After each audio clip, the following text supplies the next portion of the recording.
Үшінші соқырдың әңгімесі. Менің әңгімем, деді қызға қарап. Мына екеуінің әңгімесінен әлде қайда қызық. Мен де патшаның баласы едім. Әкем өлген соң тағы маған мирасқа қалды. Маған Құдайдың берген бір мінезі, далада қаңғырып көп жүруге құмар едім. Бір күні бірнеше айлық азық алып, кеме мініп, теңізді қыдырдым. 20 күн жүріп, бір аралға кез болдық. Онда 2 күн тоқтап, тағы жүріп кеттік. 20 күн жол жүрдік. Сол 20-шы күні кешке теңізді сапырып дауыл соқты. Тау қозғалғандай толқын соқты. Түн бойы кеменің қайда кеткенін адам білмеді. Ертемен жел тынып, кеме бұрынғы теңізден басқа түсі бір түрлі суда келе жатқанын байқадық. Кемеші жан-жағына қарап, төмен түсті де, маңдайына төбелеп жылай бастады. Отырғандар қандай пәлеге ұшырағанын сұрай бастадық.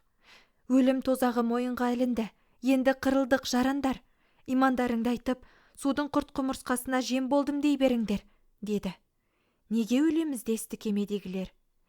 Мен кеменің үстіне шығып қарадым. Сонау бір жиекте қара көрінеді. Ол кейде ақ, кейде қара сияқты құлпырады. Ол магнит тауы. Кемеге қаққан темір затын 2 күндік жерден тартып алады. Сөйтіп кемеміз дал-дал болып суға кетеміз. Енді оған істейтін ешбір айла жоқ. Үрейленген жолаушылар у-шу болып кемешінің төңірегіне жиналды. Бұл таудың атын Ахын Раба дейді, деді кемеші. Тауда мыстан ат мінген адам суретті бір тас тұр. Оның қолында тастан істелген тақтай бар. Оны сиқыр дейді айтушылар. Сол құрымай тұрғанда бұған жақын жүрген сау кетпейді.